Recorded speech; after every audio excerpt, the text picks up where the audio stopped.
Welcome to Natural Habitat Adventures Daily Dose of Nature, India's lesser known mammals, presented by NatHab Expedition Leader Surya Ramchandran.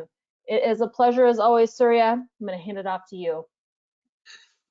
Thank you so much, Kendall. Hello, everyone. Just keeping in line with the whole bandwidth saving talk, I think I'm going to turn my webcam off also. Anyway, it's 12:30 p.m. a.m. in the night over here, so it's pretty dark. So I'll let the screen be covered by the presentation. And okay, here we go. So this is a very interesting topic for me, India's least known mammals, because when I'm guiding, I usually look at things which are off the charts. For example, I mean, I lead mainly towards for snow leopards and tigers, but there's so many other things you come across, and I'm looking for them because the main targets may be easier to find, and that's what the trips are based on. But every time you see something unexpected, it gives quite a thrill. So those are the kind of species I'm going to be talking about today. And what I've done is I've tried to pick out 5 of them to highlight how interesting and how diverse India is. But in the meanwhile, I'm trying to, in the initial bits, what I've tried to do is try to make sure you run through some other species and see how cool they are. But at the same time, they don't make the 5 for some reasons. So here we go.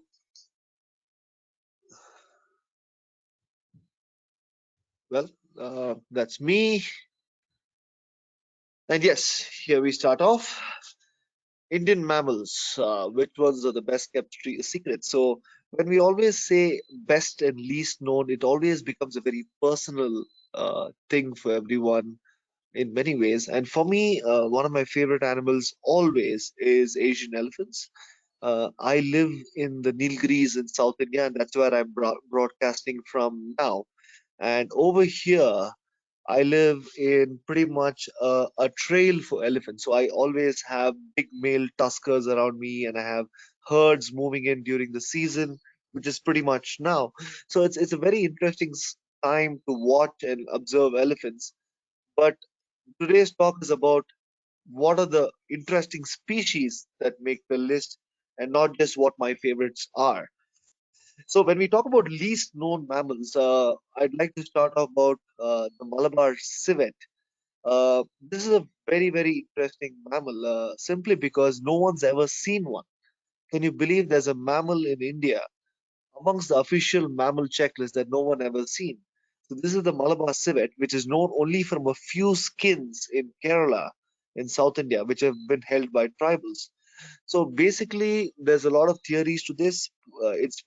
People say it's the rarest mammal in the world and in India, but I kind of there is a proven hypothesis that says that could be the Malay civet, which was brought to Cochin in the coast of Kerala to be shipped to the Middle Eastern countries to produce perfumes. And a few of those specimens escaped, and that is the skins that we know of today. So there's a lot of mystery with regards to the Malabar civet, but there is no proof that it actually exists. So definitely a least known mammal, but I'm not sure it's officially a mammal anymore. So this is an artwork done by my friend Satyan Mepayur, and that is as good as a photograph or any kind of realistic depiction of the species that we'll ever going to get. So Malabar civet to start with, and then we move on to the other cool stuff. So the Indian pangolin, the most trafficked animal in the world, an animal which we don't see often, an animal covered in armored scales, which feeds exclusively on insects, mostly termites and ants.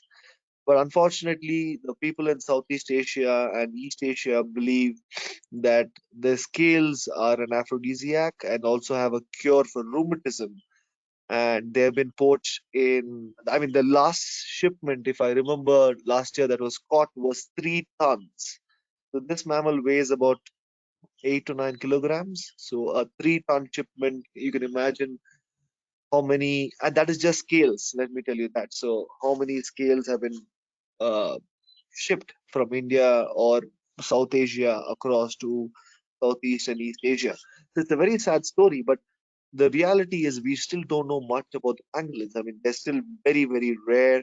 You see them once in a while by chance on safaris, but more than that, we really don't know much, except that I have seen pangolins congregate on cashew trees when they're in fruit because the ants come there and the pangolins follow. But more than that, we really don't know much about the Indian pangolin. So another interesting recent mystery about mammals in India is the Eurasian otter. So one of the things about the Eurasian otter, as the name suggests, it's all over Europe. It's found in Scotland, in England. It's found in Russia, in all the rivers of Central Asia. But interestingly, the Eurasian otter is exclusively found in Sri Lanka. When I say that, I mean that there is no other species of otter in Sri Lanka but for the Eurasian otter. And that is really, really interesting because there's a huge country of India in between with really not much is known about the Eurasian otter. So we have the smooth coated and the small clawed, but we don't know much about the Eurasian otter. So there's a huge range gap. But the thing with otters is it's not possible to be sure of their identification every time you see one. There's a lot of measurements that need to be taken. There is a shape of the snout that needs to be taken into account. So now, recently, the paper talks about how India could have Eurasian otters in certain pockets, where all these years we've been looking at it and thinking they were smooth-coated otters. So this is a mystery of a least known mammal in a very interesting, different perspective that misidentification could lead to the rarity of an animal. So this is one of my favorites too, the Indian striped hyena. And the reason it's one of the least known interesting mammals is simply because it is found in India and in Africa. So this is one of the mammals that proves the old link that these two land masses were one many, many years ago. So the striped hyena is found in East Africa, North Africa, and in India. So like the striped hyena, we have the stories of the rattle or the honey badger, the caracal. All of these animals actually signify that Indian landmass and the African landmass were one many years ago, and then they split up. And now the striped hyena is found in both parts of the drier parts of India and parts of Eastern Africa. A very rare nocturnal animal, unlike the spotted hyena, which most of us are familiar with. But the striped hyena is a nocturnal solitary hyena which doesn't vocalize. It is not a laughing hyena that we are most familiar with. It's a very quiet animal, but definitely a very, very interesting animal. In fact, in my local language, we call it the donkey tiger. And you can see very clearly why it's called the donkey tiger. I mean, it looks like a donkey with a mane, a crest of hair above its dorsal skin, and also it has the stripes. So it's called the donkey tiger, and it's a very interesting animal, an animal which we need to study more to understand its uses and its ecological role more in India. But more than anything, the geospeciation of the hyena in India and Africa is very interesting to note. We also have the fastest antelope in the world in the black buck. This is an adult male black buck with the spiral horns, and you can see why it's called a black buck. It's black above and white below, and the females are lack the horns and they're brown instead of black. But it is one of the fastest antelopes on the planet. So, in fact, there was many theories of the reintroduction of the Asiatic cheetahs in India, but people had real worries whether they'll be able to catch the black buck because the black buck has been recorded to be as fast or sometimes faster than the Asiatic cheetah. So this is a black buck again found all over India in what was originally grasslands, but now it is mostly farmland because most of our grasslands have been converted into farmlands because of the population pressure. We also in India have the largest wild goat on the planet. I mean, for those of you who live amongst the Rockies in the US, you are familiar with the bighorn sheep. Well, in India, we have sheep also, but we also interestingly have the largest goat species. This is the Kashmere Markhor, which is found in parts of Kashmir and the Kazinag mountain range. And not much is known about it except that a few hunting expeditions are taken up every year in Afghanistan and Pakistan to shoot the big goats. But more than that, in India, because it is in a war country, I mean, it is in the border between India and Pakistan, it's not a safe place for researchers or wildlife enthusiasts to go. It's not an animal that has been very well documented and studied, but still we know that it is, after the Asiatic ibex, it is the largest wild goat species in the world. And when you talk about mammals, we often ignore bats, but this is a very, very interesting bat species. It's not a very great picture as it is often the case with bats. This is a Rotten's free-tailed bat. And what is interesting about this bat is the fact that this is one of the few bats that I know of in India on whose protection an entire wildlife sanctuary was set up.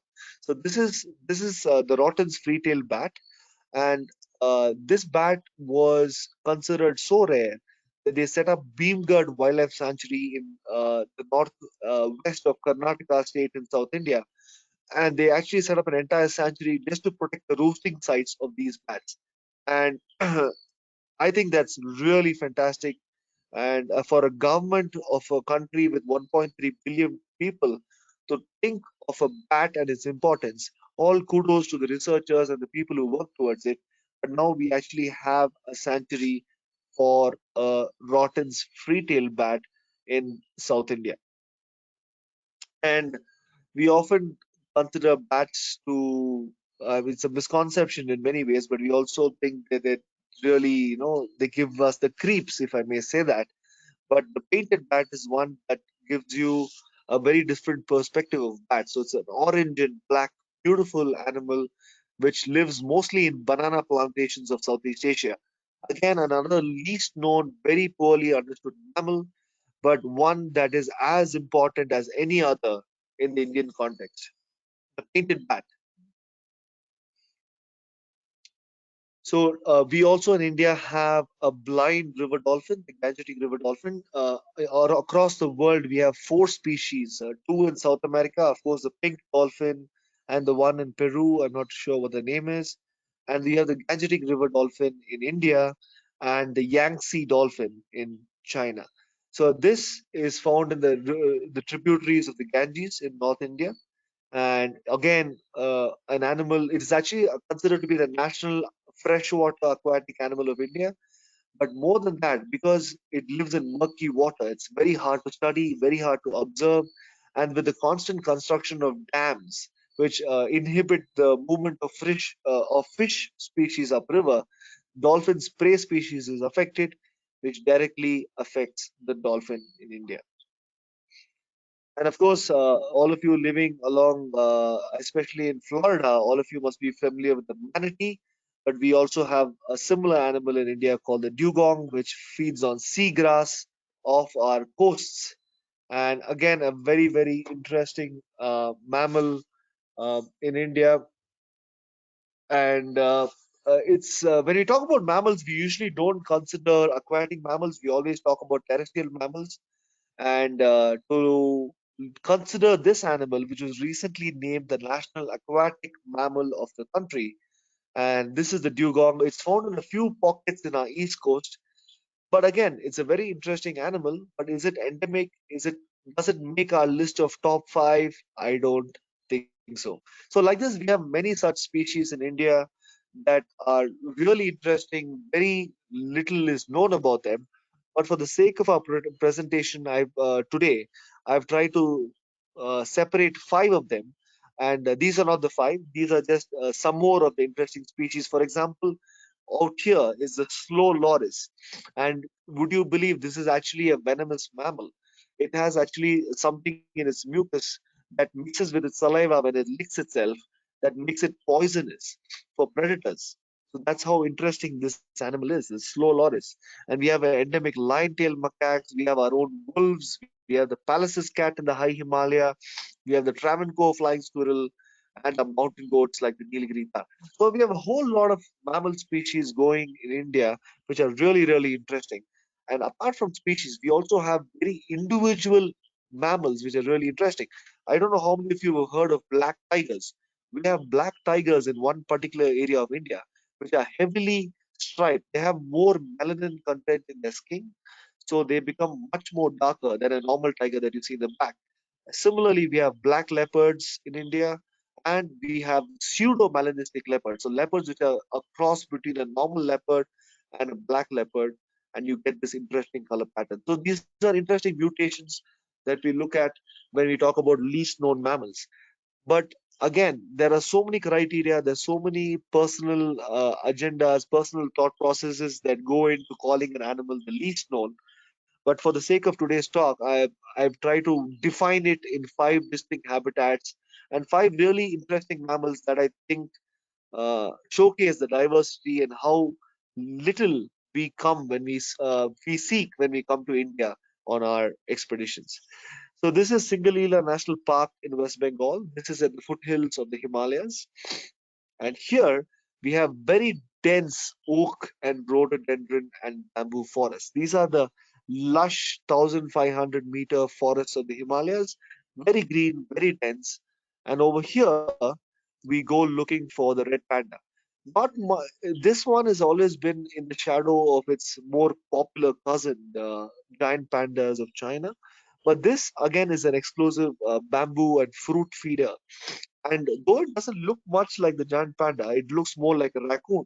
The truth is, it actually falls under the group of mammals itself. So, the Ailurus genus uh, it belongs exclusively to the red panda. And recently, what happened was the Brahmaputra River. You can see this blue line over here. The Brahmaputra River divides the red pandas into two distinct populations, which have now theorized that they could be two distinct species. So the ones in China and northern Burma could be a different species as compared to the ones in India, Bhutan, and Nepal. So a lot of interesting things happening here with regards to research and studies. So this is the habitat of the red panda. So we go there, we go to these mountainous habitats, stay with the villagers who have learned over time how to track these animals in their backyard. And this is a true model of ecotourism. You have to remember here that these animals were hunted by the same villagers in the past for their financial needs. But now they've realized that this is a special animal, an animal that needs to be conserved. Researchers, government bodies have all convinced them of this, and they've used their skill to actually track these animals for us. And we actually go to those places, stay in their homes, and they take us out. They share their knowledge with us. They're great hosts as always. And mountain people are always fantastic to be with. And there are so many stories. And in the field, you can see how fantastic they are. I mean, you think it's easy to find this animal. It's a bright orange animal in the forest. But the jungles are so dense that you have to actually have all their skill put to effect to be able to find a red panda in the forest. And it's very interesting to see how different their faces can be. So these are two red pandas we came across on an expedition on 2 different days. And this one you can see has a very distinct white eyebrow and cheek, whereas this one has a diffuse white face. So it's a very, very beautiful, probably one of the most beautiful mammals that you can ever come across. And to see them along with the locals who used to hunt them and now conserve them is a very, very special experience indeed. And as always, when you go looking for red pandas, it's not just the red pandas that you look for. You also see other things in the Himalayas like the yellow-throated martins, a lot of interesting birds like laughing thrushes, blood pheasants, golden eagles. If you're lucky, you can even see a clouded leopard on these expeditions. And it's a very, very interesting part of the mountains. And again, a mammal that we didn't associate India with much in the past, but has recently risen to the surface as one of the things to come to India for, and that is the red panda. So, moving from the Himalayas to the other extreme of the country, we are going to look for a very interesting endemic mammal. A mammal, and when I say endemic, it means it's restricted only to India and a part of India, and that's the Nilgiri Martin. It's a mammal which is has not much is known about this species. We just know it's a very voracious carnivore. It hunts birds, it hunts a whole lot of species. It is arboreal, it lives in dense evergreen forests. But do we know enough about it? I don't think so. In fact, I even saw one 2 days ago right outside my house, and that's only the second time I'm seeing one, despite the fact that I've lived in this landscape for most of my life. So this is the range of the Nilgiri Martin. You can see the red dots here signify its global range. That's how limited their range is. This is where the red pandas were. This is the Nilgiri Martin. And these are all the site records of Nilgiri Martins. Imagine a mammal that is found endemic to one region and so localized, so specific to its habitat, so specific to its needs, and so elusive. Uh, we have the Western Ghats of South India are basically covered with researchers and field biologists, but still not much is known about the species. So these are the Chola forests that the martins occupy. The Chola forests are basically stunted evergreen forests found in the valleys surrounded by grasslands. So this is the habitat of the Nilgiri martin. And this is how the Nilgiri martin looks. It has a bright yellow throat. It is found mostly in rocks, trees, and occasionally in open ground when it crosses from one patch of forest to another. And between these three species, I can tell you that these are the best photos of the Nilgiri martin available. So we spoke about how Nilgiri martins are found in grasslands and high shola forests, but I clicked this martin at about 1,000 meters, which is much lower than the accepted range of the martin. So this was last year during the international COVID lockdown, and that is when we realized how little we actually know about the species. What does it do through the year? Does it move seasonally? Is it territorial? What does it hunt? What are the prey species that it goes after? I mean, we know that it feeds on coffee beans, it hunts prey, but beyond that, we really don't know much. We don't even know how many martins we have in our forest. It's one of those mysteries that we need to solve soon, but it's still very hard to figure out how to solve it. So these are some of the prey species of the Nilgiri martins. They feed on primates. They feed on giant squirrels. They feed on jungle fowl, red spur fowl, and also occasionally we've actually even heard of accounts of them feeding on deer species. So this is a very interesting animal. And what is interesting about this set of pictures is you can actually see a pair of Nilgiri martins going into a tree hollow to hunt for bats.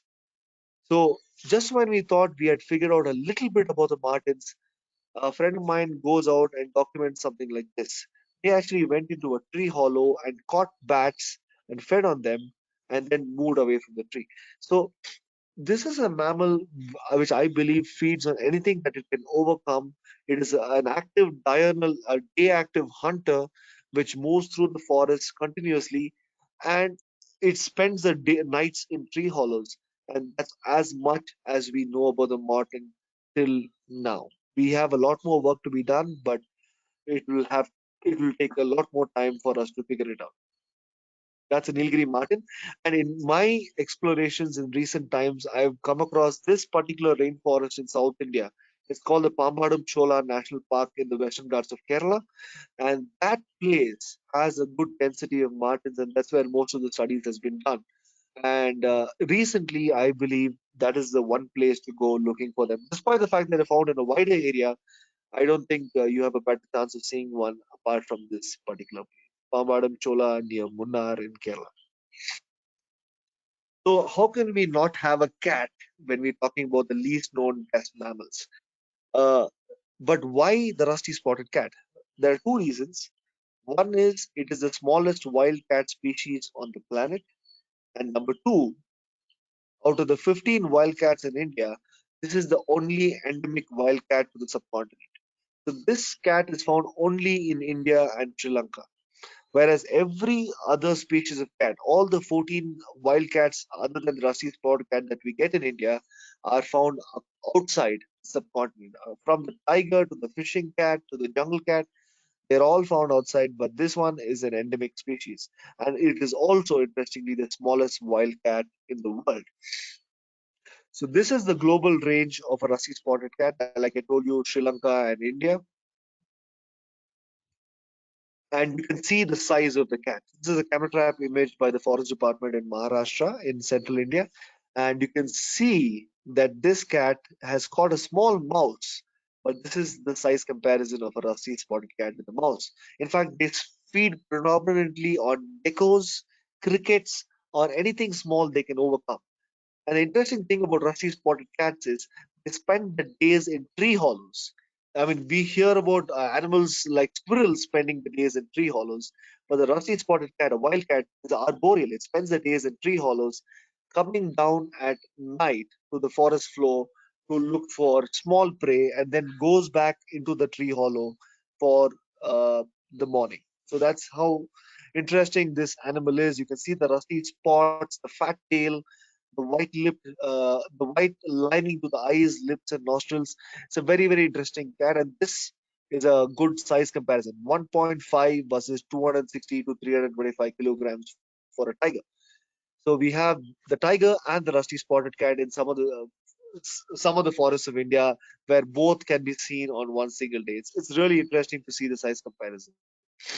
And this is a picture of the kittens of a rusty spotted cat, where the kittens are on a treetop, like where the mother has made sure they're safe, whereas the mother was actually at the base of the tree hunting prey. So this is something I came across on one of the night excursions I was doing around the properties I worked in. Again, as always, small cats face a big problem because they're more adaptable, but at the same time, because they're more adaptable, they come on more closer conflict with the humans as compared to an elephant or a tiger.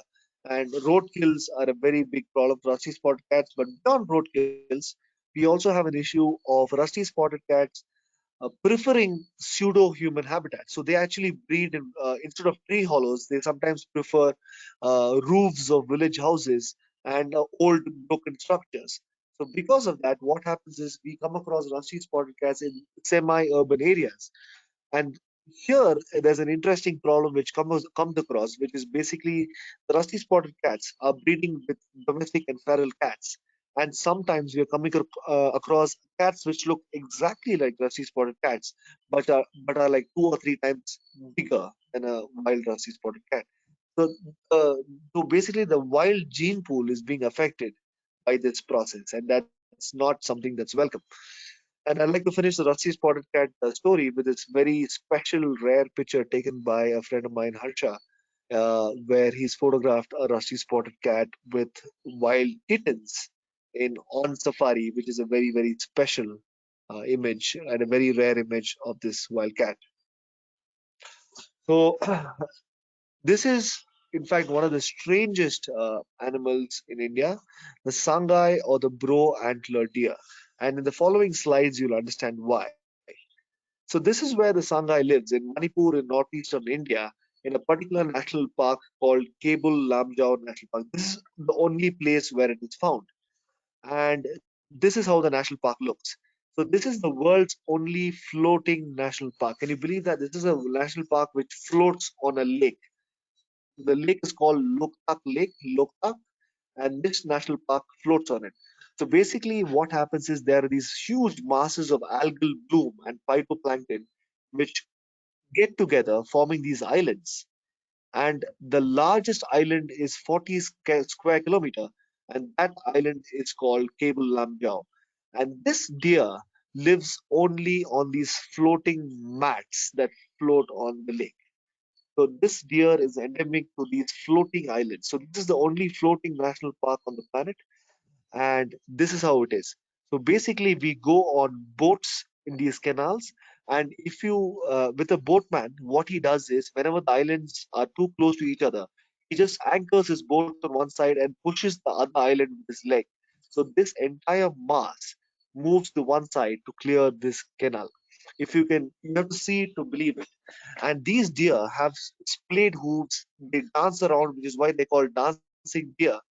And we go into these marshlands on these narrow boats which can navigate the canals to look for the brow antlered the or the dancing deer of Loktak Lake. It's a very, very interesting species. This is how they look. This is how you see them. So they have splayed hooves to make sure their hooves don't dig into the wet mud below, because after a few meters of mud, you have to realize there's a huge lake below, and they're living on pretty much a floating island, which is basically made of grass. And that's what these deer live on. And this is their display. They decorate the antlers with grass and dance around in these floating islands, which is why they get the name dancing deer. Excuse me.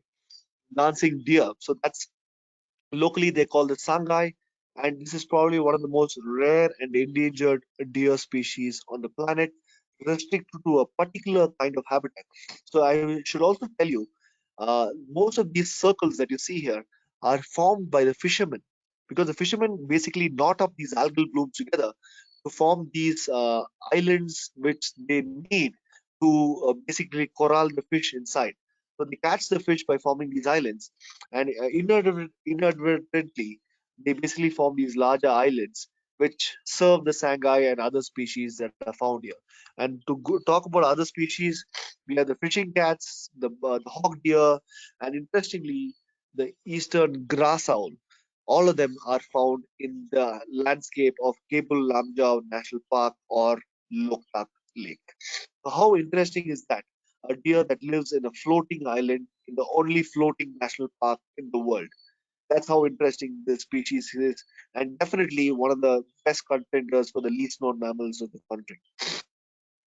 So finally, to my favorite, and I'm sure all of you are familiar with this animal, the brown bear, the grizzly bear, the Katmai, Denali, the icon.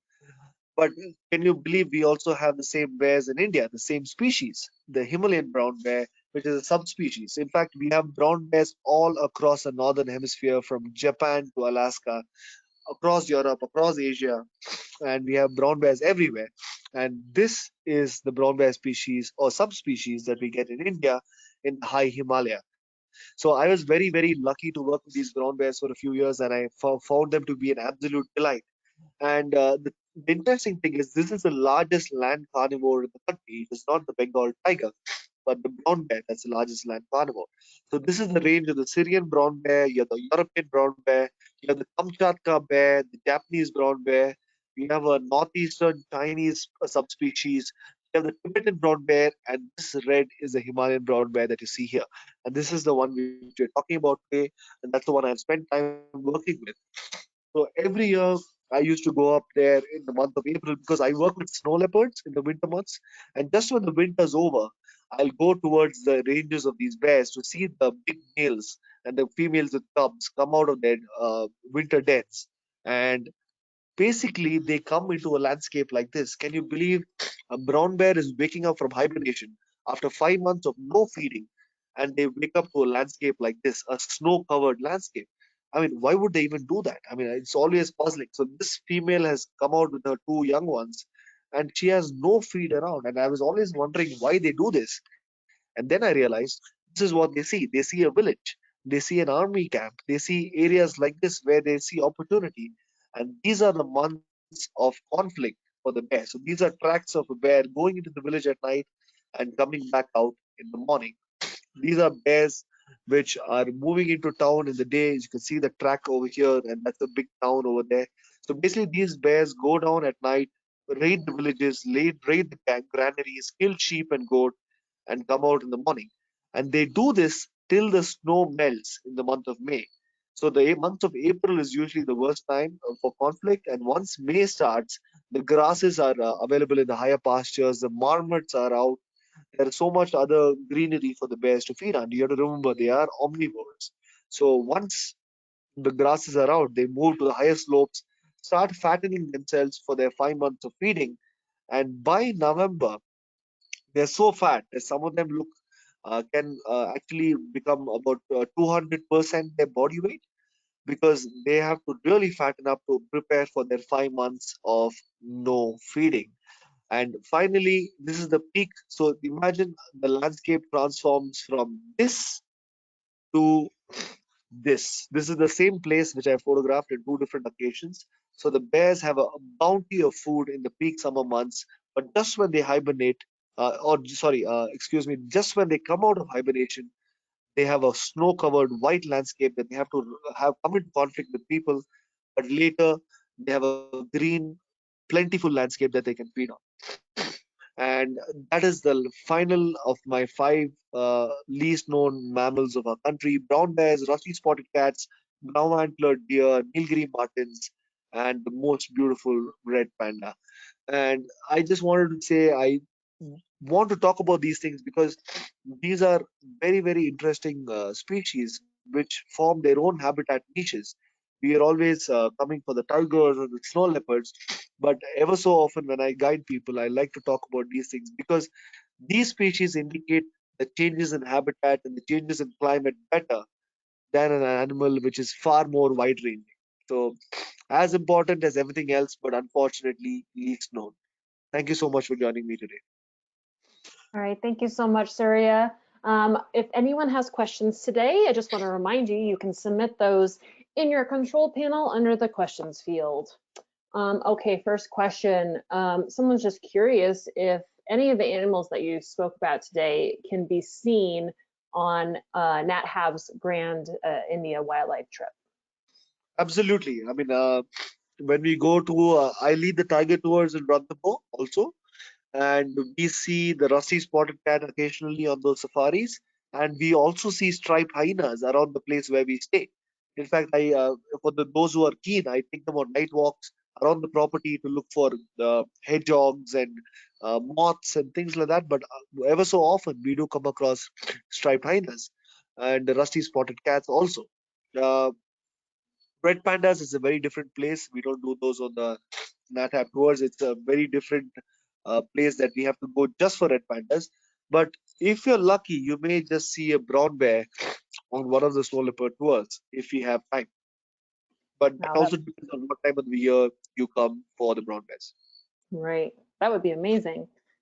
Yep. All right, someone was wondering if cashmere, like the sweaters or the scarves, if that comes from the fur of the cashmere goat.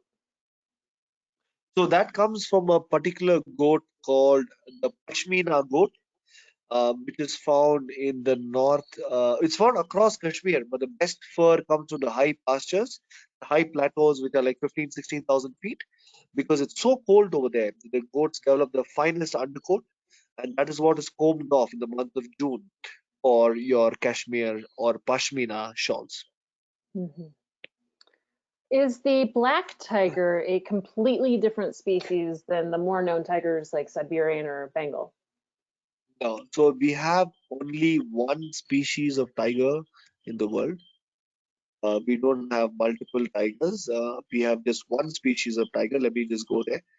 Right from Siberian tiger to the Indo-Chinese to the Balinese to the Sumatran to the Bengal tiger, it's all one species.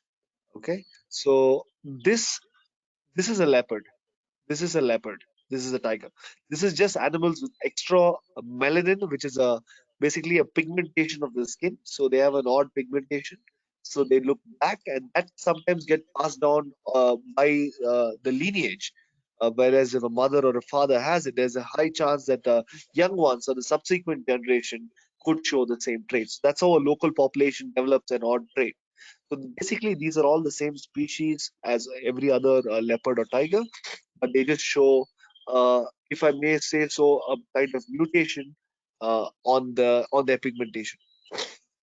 They are absolutely stunning. Yep. All right, But there's a, can you believe this is a leopard? This is just I incredible. know, it's Yeah. absolutely incredible. Nature is just amazing. Yeah.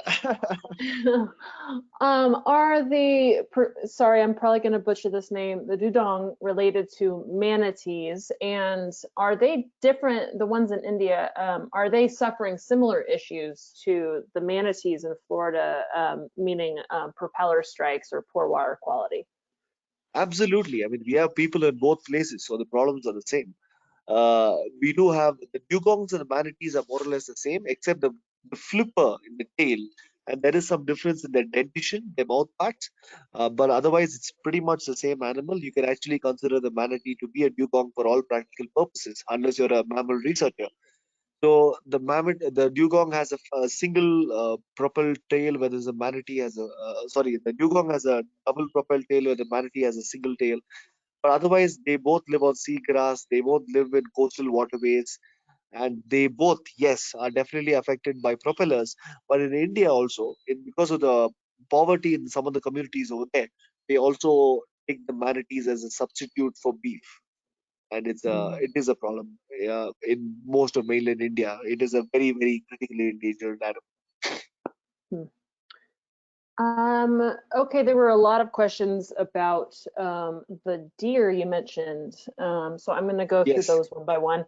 Could you just repeat the name of the deer that lives in the floating national park? Yeah, it's called the Sangai or the brow antler deer. That's the name. So Mhm. this is the name of the deer. And do they Because you can see swim that its antlers look like eyebrows, right? So that's why it's called the brow antler deer. That's clever. Do they swim between the islands? They live in one island. So that's what I was saying. So there are many islands, but they live in the largest of the islands called Cable Lamjau National Park. And they don't have any large islands apart from this to swim to.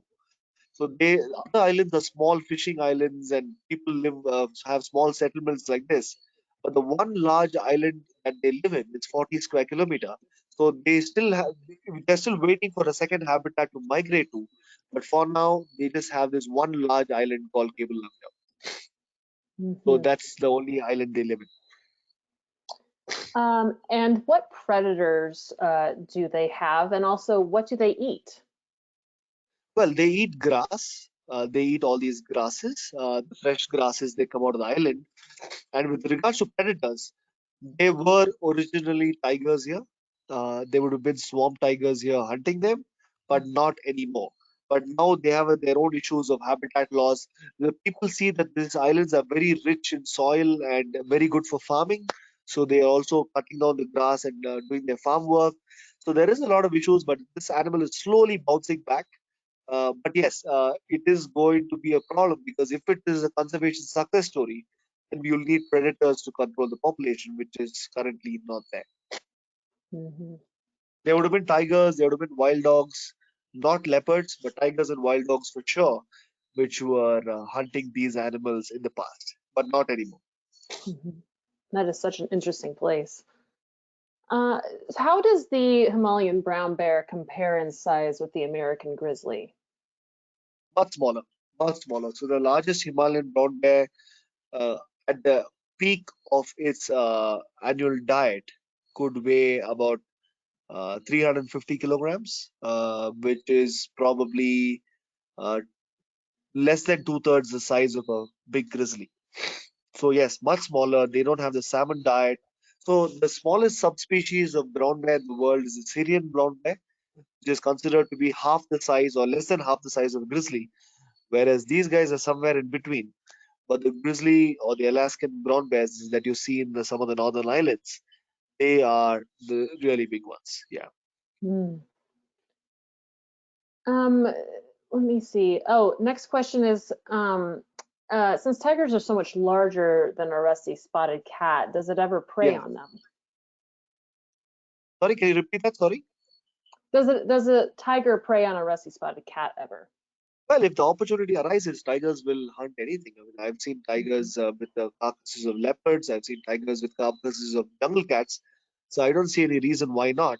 But the rusty spotted cat is often taken by eagles.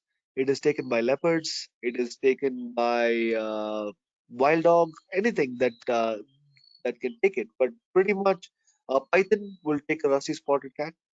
But tigers may not bother too much because it's like less than a snack, you know. Unless it's a young tiger which is still figuring out its way around the jungle, I don't see that happening much because the effort put in and the result is not worth it. But yes, there are a lot of predators for the rusty spotted cat. They have to be very careful in the jungle. But I don't think the tiger is a major problem. All right. Uh, one more time, could you repeat the name of that floating national park? And someone also was curious about the name of the owl that lives there. This is the Cable Lamjau National Park over here in yellow. That is based out of the large Loktak Lake. So Loktak Lake is a large body, and this floating island, the largest floating island in that lake, is Cable Lamjaw National Park, and that's where the floating national park is, and that's where the dancing deer are. And the second part was The name of the what was owl the second? that lives there. Yeah, the grass owl, eastern grass owl. All right. So this is an owl that requires grassland to survive it. and is mostly found all the way from Australia to Southeast Asia. But interestingly, a small part of the population lives in this island. So it is not a very interesting fact if you're not an Indian birder. But if you're a birder in India, it's a very, very cool thing to know that it's a grass owl in one particular location in India. And that's really interesting. Mhm. Someone here is wondering what lens you typically use for your landscape photography. Well, I'll tell you some interesting stuff. So I usually use a normal, I mean, nowadays I use my mobile phone a lot because the iPhones have come out with some really, really good cameras. But I use 24-105, which is a basic, because my landscape photography is basically a more of a documentation or a recording of the habitat that I need for things like this, my presentations. But this is an interesting thing which me and a friend of mine did. So we actually took a drone out to document the landscape. And when you see them from eye level, you see them like this. Only when you go with a drone on top, and we got official forest department permissions for this, that we could actually document what is happening, how the villagers were forming these circles to trap the fish, how are they setting up their houses in these islands, how these islands were formed, how a small island led to a larger island, how the currents in the lake work. So all of these things we figured out only using a drone. But on a normal basis, I would use 24-105 Canon lens or my mobile phone to document habitat. Hmm. Those are such amazing shots from that drone. Yeah, Amazing. it's beautiful. I mean, when we went up top, we were right amongst the landscape, but we didn't realize how much was happening around us. You can actually see this small net put by the villagers, not for the fish, but to trap these islands and to make them larger islands so that they can live there, farm there, and catch fish. Mm-hmm. It's one of the most interesting places on the planet. Yeah, I bet it looks like it. All right, there's a question here about whether there are many biologists in India researching and searching for these elusive species. Absolutely, there's plenty of them. So a lot of good science happening in our country. There's also a lot of biodiversity, so it requires a lot of scientists. There are a lot of people specializing on moths, on frogs, on wasps, on mammals, on birds. There's a whole lot of work. There's a lot of collaborations with European and American universities that are happening. So there's a whole lot of interesting things happening in our country. Uh, but also, one thing I always felt was we have a lot of taxonomists. For those of you who don't know, taxonomists are people who work with species and DNA and speciation.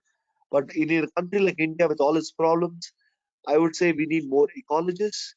We need people to understand the relationships and present them scientifically and not just talk about the species and its DNA and how cool it is or how they can split it into multiple species based on geological isolation or DNA, but more about the relationships and how ecologically important it is. Some people are doing it, but most of them are taxonomists, and that shift is slowly happening. But when that happens, we'll have better results coming out of our country. Hmm. So specifically, someone's wondering about the pangolin and what people or governments are doing to protect it. Well, not much, I have to say, very sadly. There is a lot of good programs by WWF and WTI and some government programs. But most of these problems, I think I mentioned this in my earlier talk on the cats too, we are facing these problems because of cross-border issues. So we are facing, the pangolin is very well protected in our country. We have all the laws for it.